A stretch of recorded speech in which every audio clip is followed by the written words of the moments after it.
Some things never cease to amaze me: sunrises, hitting a golf ball straight, and the overwhelming ignorance of the common person. Here's a thought: use Form Bs to determine classification. This, in fact, is competitive balance. Season 8 of Sun Coaches Podcast, where not everyone is funny or tells funny stories, but everyone has a story.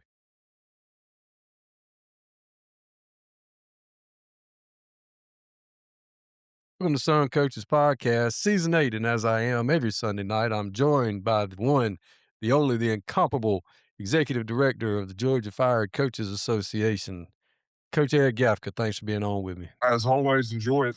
Ready to get rolling. So, we left off last week when we were talking about one of your long form articles that I thought was very well written, as usual, very, very nicely done. And it was the challenges of coaching at a small school as opposed to a big school. Now, I have actually coached at both, but I've spent the majority of my career essentially coaching at the smaller schools all the time. So that's where I've got more of an opinion on that than I would the bigger school. The small school thing to me, I think it's more difficult for the simple fact that you're usually in a one school county, one school town, nothing else happens there. The amount of pressure from the community, the amount of you can't go out to eat when you're losing. It's not like if you're in a bigger city where there's multiple 5A, A size programs and people have other things to do on Friday night. These people, that's part of their entertainment is going to the football game. They might not really care anything about football and they might not know anybody that's playing, but they're going to go because that's what they do. And the sidewalks roll up, as the old saying goes. And it's always been to me, and I know that there's parts of each one that are difficult, and I'm not at all saying that coaching at the big schools isn't hard to do. I just know, having lived it, not just as a head football coach, as a head baseball coach or a head basketball coach. I mean, if you're in a small town and you're at a small school, you are a very visible part of the community. And when the community gets mad and decides they're ready to find a way to get rid of you, now you can't eat, you can't go get groceries, you can't go get gas. You pretty much quarantine yourself into until you get things turned around or you head out to the next place. And for me, for those reasons, that's why I think the smaller schools a little bit more difficult. Yeah, and I mean, I think they're both unique, right? I think they both have unique challenges, and I tried to kind of we had 490, you know, people vote, in the poll that I put out, and ultimately that number ended up being 68% went with the homegrown small school over the big school with talent, and I kind of figured that to be the case. I think that when it comes to the big school, obviously you have to thread a needle with your psychology and how to balance personalities in a way, balance personalities of excellent athletes at times where you have five stars across the board and talented kids, and there's one football. You have to constantly manage those personalities in an effective way while also still having this like I've said it on the record before. I don't know if Brian Appling has enjoyed a season as a Buford head coach because every single year, the expectation, not the goal, not the I hope we do this, the expectation from people around that program is state championships, not get to it, but win it. So, they win three in a row his first 3 years, and then they go 3 straight years not winning it. And this year, you know, all the talk from people that I trust around that program were if he doesn't win this one, there's gonna be serious conversations about him having to, pack up and leave, which is just the most asinine, dumb ass thing I can think of any program doing. Because number one, my question is, who are you gonna put there that is a better football coach, that is going to do better, who's going to get them over the hump or whatever. It's hard to win state championships, but ultimately, they're in the highest classification going against the top talent, and I think that. you have to balance this weight of, that expectation. Now, don't get me wrong, they get handsomely compensated, and there's a reason for it, and, that means people are a little bit quicker on the trigger at times to fire you. But ultimately, I think that that comes with its own stress as well as just having to manage a bigger staff as well as, a bigger, amount of kids, multiple teams. And, it's not as political when it comes to some of the craft that you do have to deal with, but there are, political factors that play into it, especially when you talk about the boosters, the donors that end up making everything run the right way. Now, as for the small school, again, I think that every single aspect stress wise can be very similar. There are expectations to win. There are expectations to it's when you're at those places where they think that they should be competing for championships like Buford and you're not Buford. And no matter where you're at, you're gonna have parents who think, well, our kids should be able to do that, da da da. And that's just not the truth. It's not anything that is a reality. So, from where I sit, I think what comes with a small school with homegrown talent is you have a lot of nonsense that you have to deal with, through parent expectations and all that other stuff. But ultimately, you have to figure out the X's and O's to make your team competitive on Fridays so you have good job security. Whereas when you're at a big school with the talent, the X's and O's take care of themselves. If you think about the Bufords of the world, that you could go and install the wing T and a 4-4 defense, and guess what? You're winning a lot of football games. You could also install Tony Franklin's spread and win a lot of football games. It does not matter what X's and O's you actually utilize whenever you have better kids. At a small school, more times than not, you got at least a liability or 3 on both sides of the ball that you have to hide. You have to figure out, how do I not get exposed here. So from my standpoint, I think that's where it's harder to consistently be successful at a smaller school because the talent gap and the X's and O's piece, I think you have to be a lot more creative in the coaching part of things. Whereas I think at a bigger school, you're having to deal with a lot of personality management as well as making sure you're not having to wonder if your team can athletically do what you need them to do. It's more so, have we gotten over this mental hump and understood how to reach these kids to buy into our message, and everybody's on the team and not individuals. So I think that those are the two unique parts. I think both of them are challenging, both of them are hard. And ultimately, I think you find it where, yeah, I lean towards, if the X's and O's are taking care of itself because I've got the athletes, I can manage the other bullshit. But if I don't have the right kids and I got to go compete against better athletes every Friday, I now have to be very creative in that, and I'm also dealing with the nonsense. So I think that's where the small school edges it out, but both of them are uniquely different. And I want the people of Beaufort to make sure they hear me when I say, leave my man alone a little bit. Dude's won 4 state championships, and he can rock a visor with the best of them. So God bless him.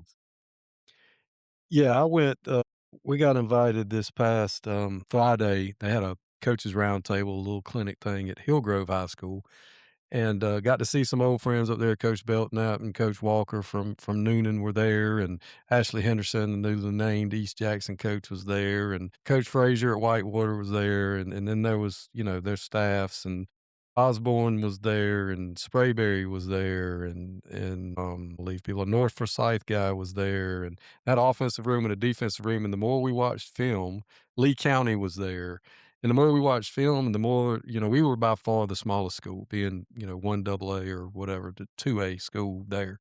Everyone else was 5, 6, 7A size school. And the one thing I did notice is when we watched the film, it's a totally different kind of football than what we're used to seeing.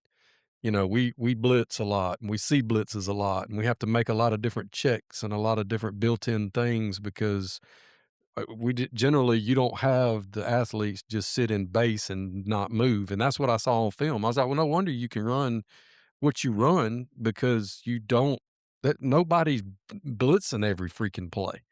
You know, it's a totally different brand of football than what I'm used to looking at, and, not to say that's a bad thing, it just is. And, you know, they're, "Oh, this guy's a P4 and this guy's a P4, and, oh, we had this running back and da da da da da da da," where we're like, "Well, you know, we got 20 kids that try real hard, and we got one that's a little bit better than the rest of them, and we got 2 that's really fast," and, you know, we I don't know, it's just things that I noticed that I was like, "Well, this is different." I don't know, you know, our head coach was doing the defensive side, and he said that people looked at him kinda crazy when he was talking about all the blitz packages and stuff he does, and then I said, "Well, that's because from what I saw on film, people don't blitz every down like they do in the league we're in." So so that was a little bit different, but it was a good thing. Coach Deshaun was a gracious host, fed us well, very well done, and I thought that their facilities were very nice. They had an outstanding field house. Whoever built that, they knew what they were doing when they built the field house. The stadium was what I would think at the bare minimum you need to have, especially up in that area. Turf field, nice home side, aluminum bleachers, track around it, multiple sports set up for lacrosse and soccer and football as well. But the field house was absolutely fantastic, which leads us into one of my favorite ventures you've gone on, and that is the worst stadiums in high school football. And boy, did we stir some people up. And by we, I mean you. Did you stir some people up with that?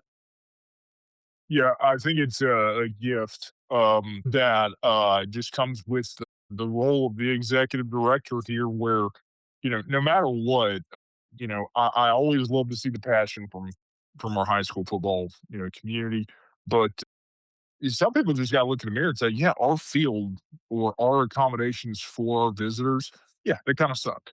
But, I wanna preface this by saying, I firmly believe that if you have a track around your field or you are a one-sided stadium where everybody sits on one side, you're already in the rungs below, what I would consider good high school football stadiums.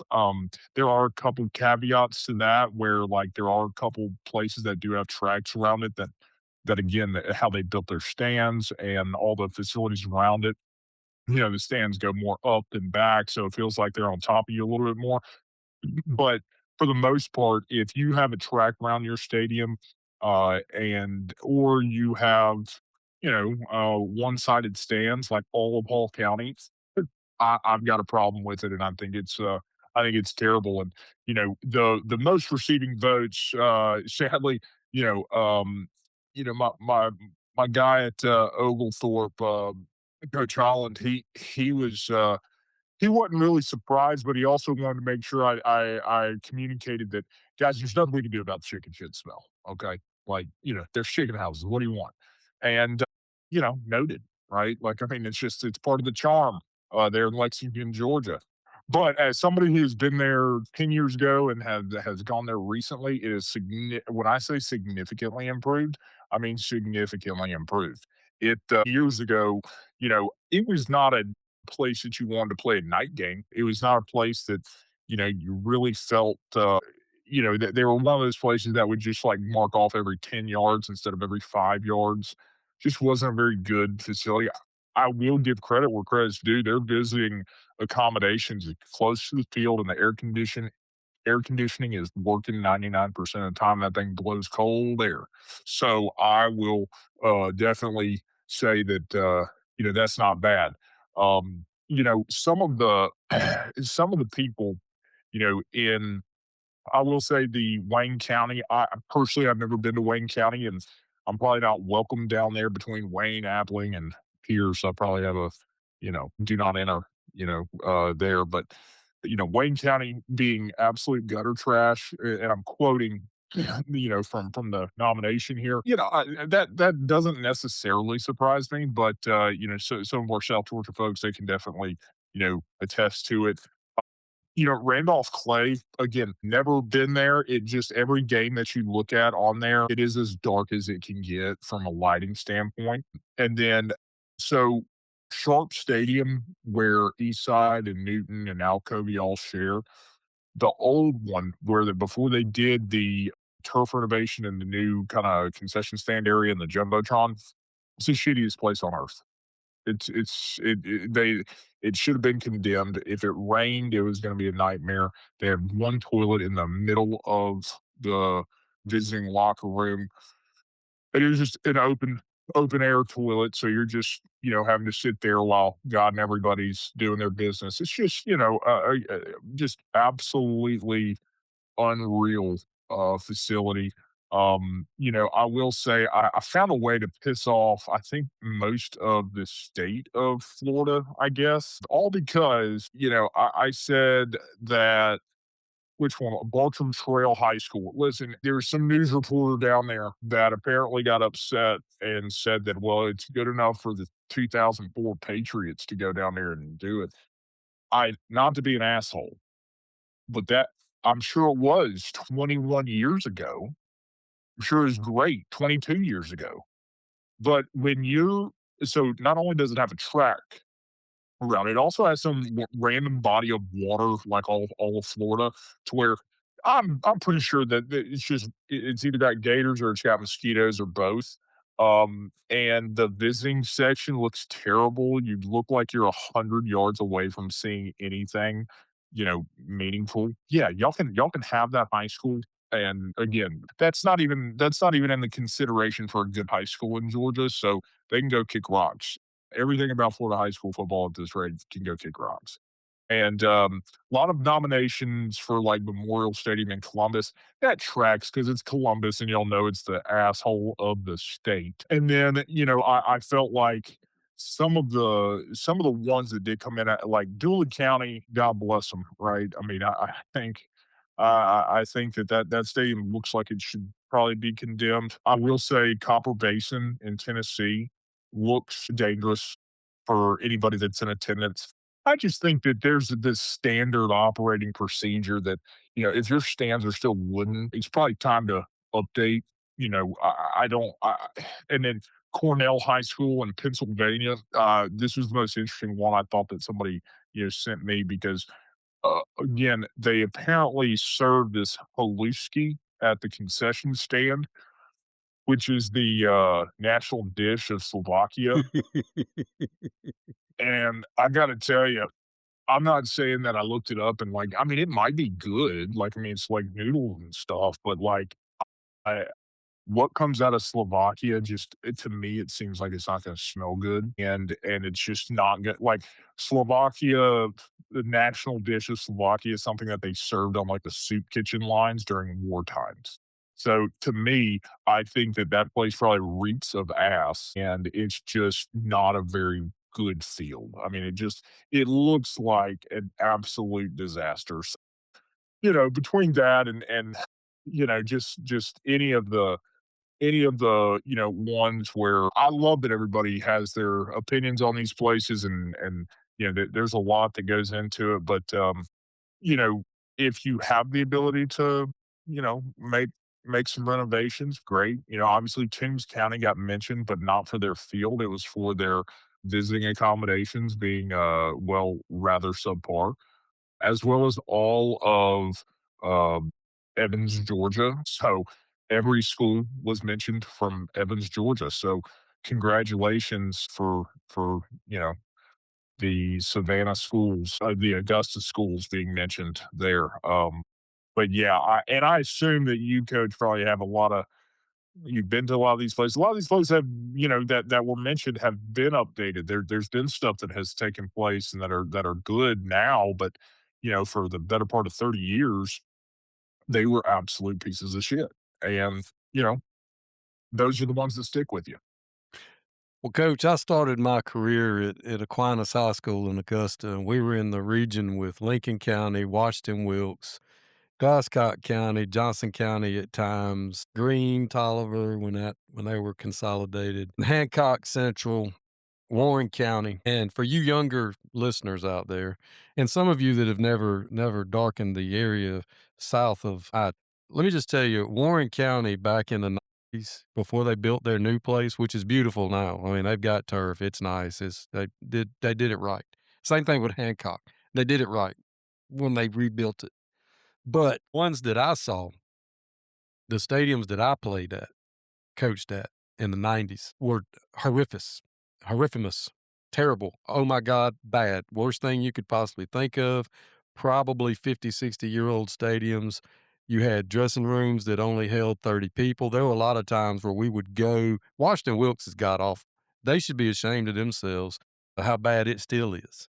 If Oglethorpe has made improvements, Washington Wilkes is like, well, it's always been good enough. So I guess that's their mindset. It's god awful. Taylor County's pretty bad, but Hancock Central back in the day when they played downtown in Sparta, I don't think the field wasn't even 100 yards. If you crossed the 50, they had to stop, reset the chains, go back the other way. And back the other way in the north, what would it be? The northwest corner, there was a juke joint that was the back of it opened up to where people could stand outside right next to the fence. So as the game went on and people started having a better and better time as the night went on, that was interesting. Uh, a lot of the places I've coached at Lanier County, and I actually didn't think that's not a bad place. The turf is fantastic. It's just a small setup. Did you go to Gordon Lee and see that shit show that I put out? I forgot that one by far when I got sent that, where they basically just said, "F it, we're gonna just lay it over the track," might be the biggest piece of shit I've ever seen. Yeah, I saw that and couldn't really it took me a while to figure out what I was looking at because that's god awful. I mean, you might as well not even try. I mean, because apparently whoever's in charge of athletics up there or making those decisions, they don't understand how big a football field has to be to fit within a track. I mean, it was just a mess. That was a mess. I've been to Stewart Quitman. That's a mess. Dooley County's terrible. I mean, most of these places in middle and south, rural Georgia. I mean, Irwin County, before they built their new place, it was one of the worst places on earth to go. It was terrible.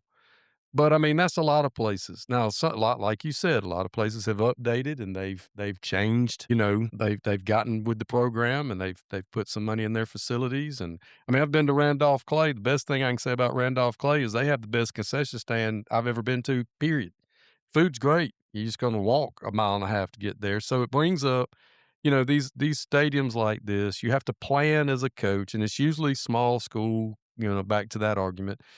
You might have to show up dressed with your helmet and shoulder pads, just carry it on the bus because you don't really have a concession stand, or they're so far away. Jefferson County's dressing facility is so far away from the beautiful turf field and track and all that, the great facilities as far as that goes, but you're so far away that at halftime, you just stay down there because by the time you walk back to where you get dressed, it's time to turn around and come back. So a lot of times, that has to be taken into consideration. But for as many beautiful stadiums and historic stadiums and charming, neat little places there are in our great state of Georgia, there are way more bad places to go play. And whether it's the field having ants and holes and grass hadn't been cut or they hadn't painted it to, just the facilities in general. I thought that was very well done, and there wasn't a single one on there that I disagreed with.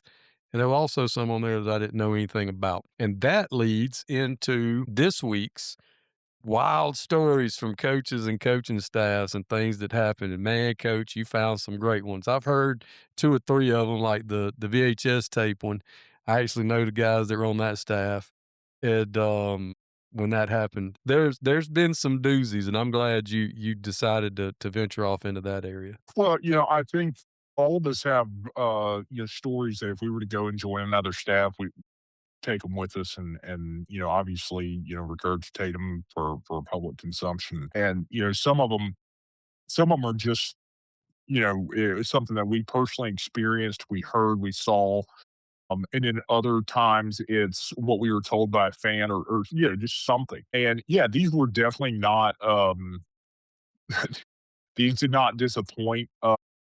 Obviously, I think the one that made me just kind of laugh probably the most was definitely the Magic City, mom who, after they had won the game, ended up twerking on top of the car in front of the team, which, I don't like critiquing other parents, but, probably just not like a great now that kid's gonna be known for having the twerking mom, so that's tough, but again, she gave him a show and, they only won 2 more games after that, so, I think that some of my favorites are just outrageous things that you hear from people that, again, they're gonna be the same ones that go to church on Sunday, and, that it's those community guys that they're the reason why, the job is the job sometimes because you just have to deal with such bullshit from these people. For the fact that somebody who's standing along the fence line told the offensive line coach to go kill himself,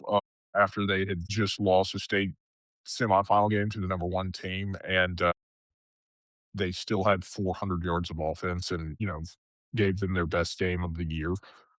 Yeah, that guy should be put on an island that he should it's like turning Guantanamo Bay into, like, where you put all, you know, pedophiles, all people who commit crimes against children, and everybody who decides that they're gonna be big and bad and yell stupid shit at coaches like, "Go kill yourself." All of those people should go and live on an island together, and, I think we would all be happier, because at the end of the day, that's just the kind of people they are.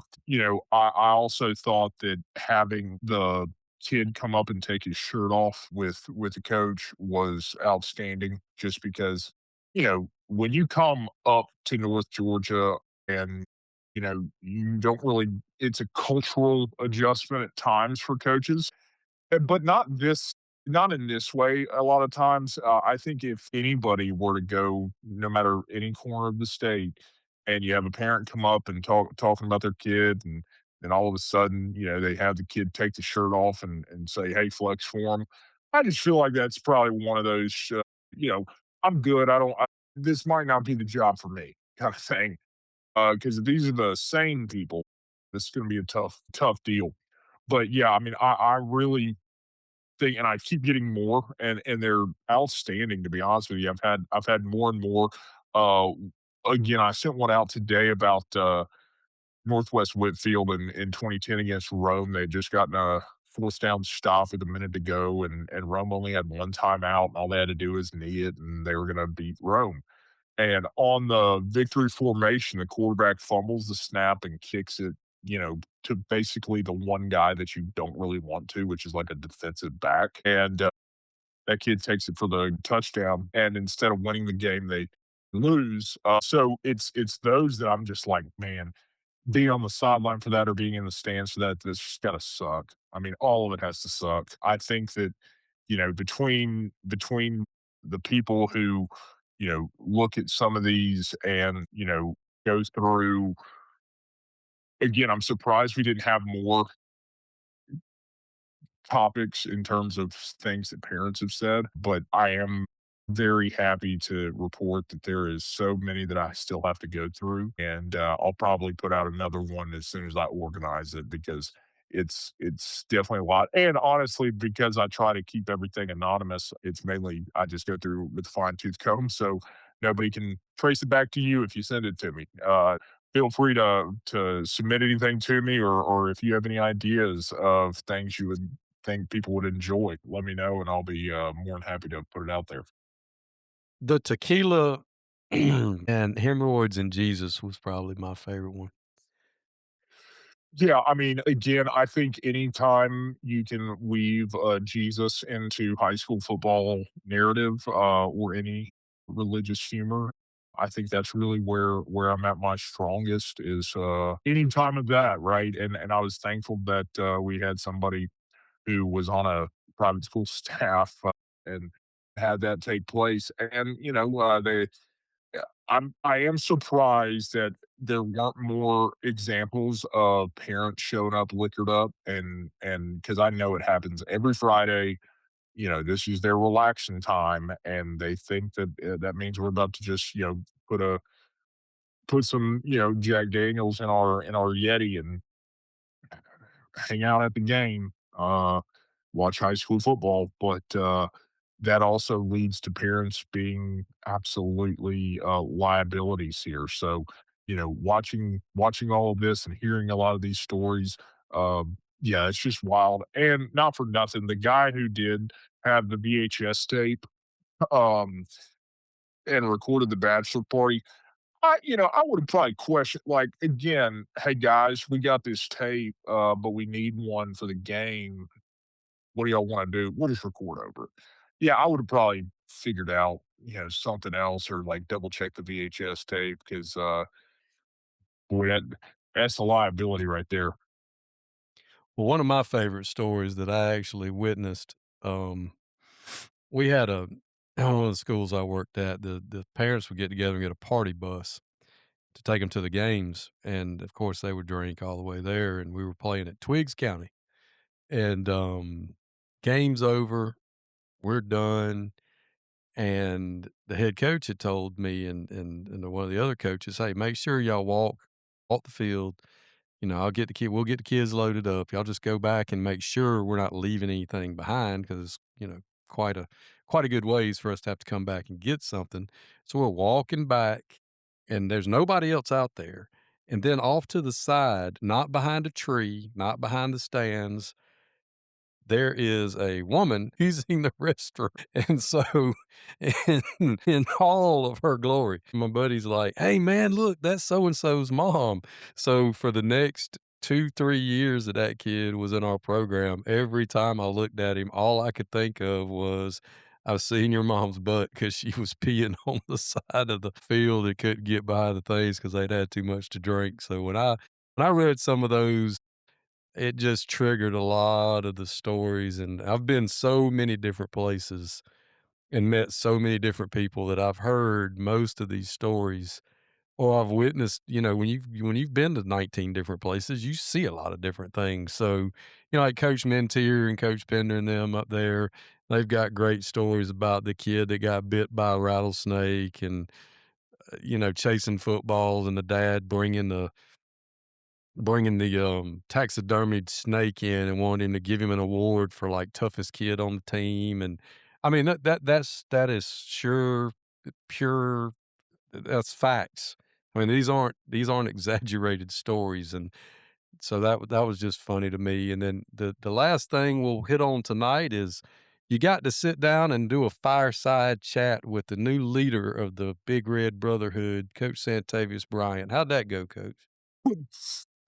Well, I think that it went as about as good as anything could go. He's one of the more fun guys I've had an opportunity to talk with, and we went back and forth on a lot of these and, settled on a few of these. And he was a good sport about it and was welcoming and he, he understood the assignment, right? And so, but I will say, one of the first things that coach, mentioned to me, he had never talked to me before. I think I did a game notes on Grayson one time, but it's Grayson, they don't move the needle for me, but, I think the fire coaches has definitely got a reputation for being somewhat critical at times, or at least a thorn in the Big Red Brotherhood's side. Although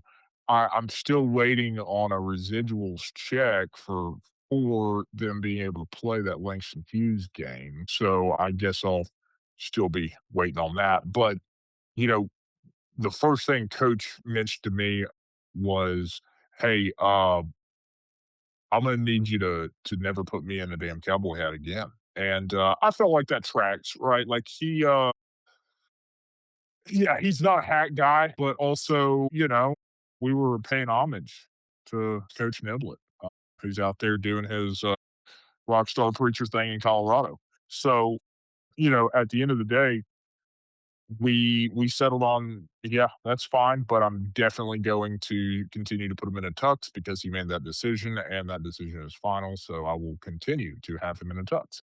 But, part of if you look at the graphic of the article, you'll see us, sitting looking at a fire with a cowboy hat in there, and that is, we're turning the page. We're no longer the roping Cowboys. Now, if he does take them to a dude ranch like Niblett does, it's back. I mean, it's back on.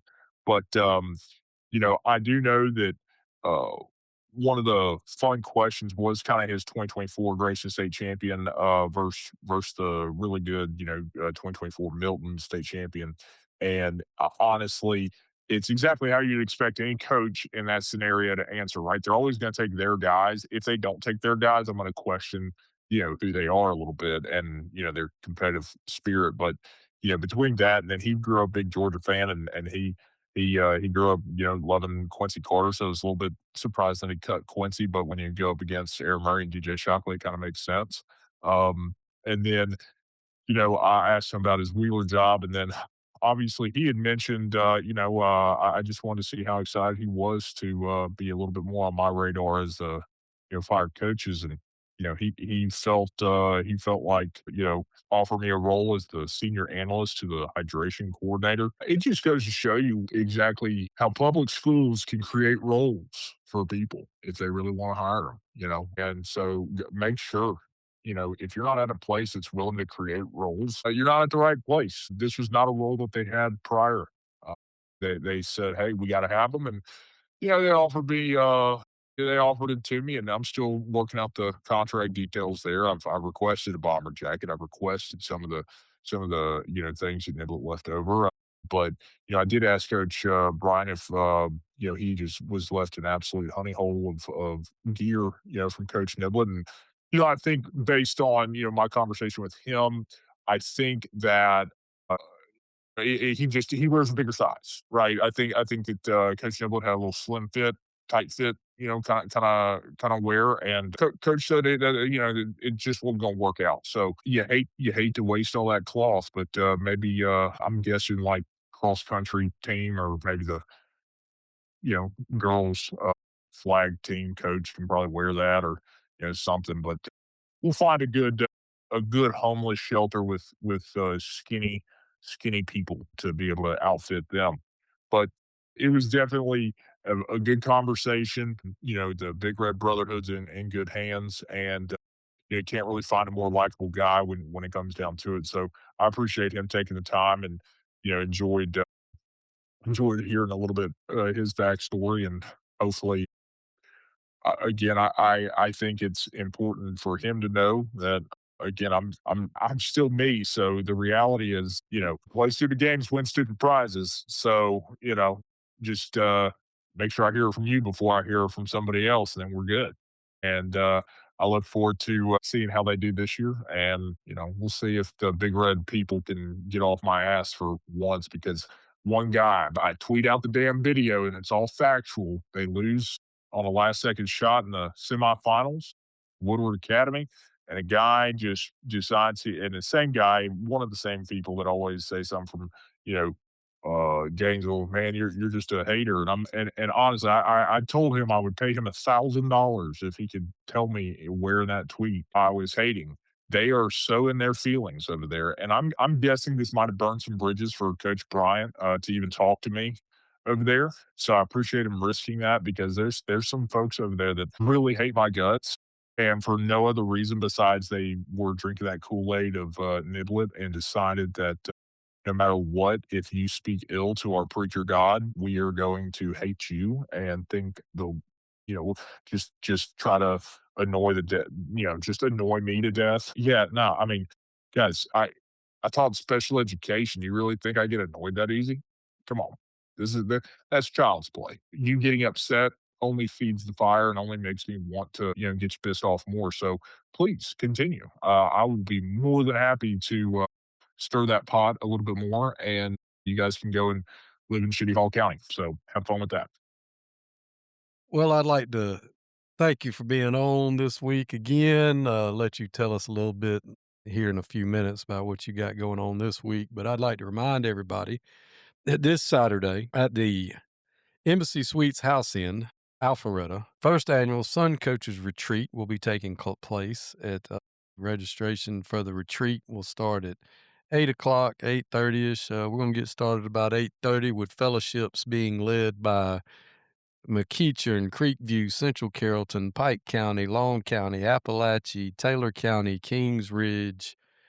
Just good leadership opportunities, good chance to socialize and visit with one another and and share and just talk about things. And $50 for a staff. You don't have to register ahead of time. You can come register at the door. The parking will be on the fourth floor, free parking up there on the parking deck on the fourth floor there. It's in a great location, primo location with great places to eat around there and hang out and that kind of stuff. So I'm really looking forward to getting over this walking pneumonia and bronchitis, and I'm on a lot of drugs right now. They gave me some medicine when I went to the hospital yesterday to get me ready to go for this retreat. We were very excited and hope that at least all of the North Metro guys, you don't have an excuse. It's right in your backyard. And it's in a nice place. So come see us. That would be great. Coach, what you got planned for the week from the Fired Football Coaches Association? I know you stay busy. What do you got on the docket this week?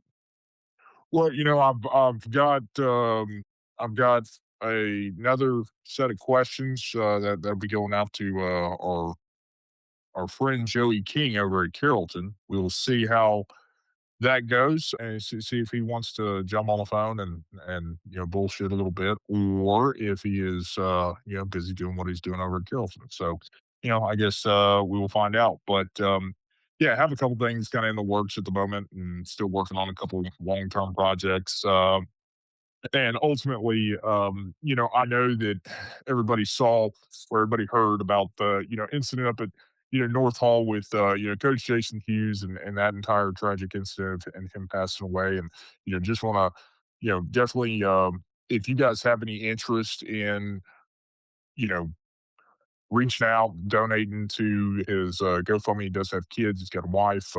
Just a very sad situation for everybody involved. The kids there, and ultimately him, his family, and that the coaching staff up there. I believe he coached football. He coached golf. I mean, he uh, very very likable individual who never really met a stranger and enjoyed teaching and coaching. So it's it's a very sad deal, and, I know that, there's a link going around about his, GoFundMe, so if you have the ability to, yeah, definitely, see if you can help out. If you can't, I'm sure just, praying over it and, hopefully everything turns out, for the better, and they get through this valley of a situation that they're in, and I can't even imagine, everything that they're going through up there, but hopefully, everything will be okay in God's time on that. But outside of that, it's just another week of getting after it and looking forward to seeing. I haven't decided if I'm going to make an appearance yet. Incognito a version of the fire coaches being in attendance this weekend. So my hope is, I mean, I plan to. So we will see if I can make it work. If not, I might go as the executive director of the fire coaches and figure out how to disguise myself in an appropriate way. And looking forward to seeing everybody and hearing some good football talk. So yeah, everybody, make sure you sign up. Make sure you get up there and enjoy hanging out with other coaches and not having to worry about college coaches coming in and telling you how to do your damn job.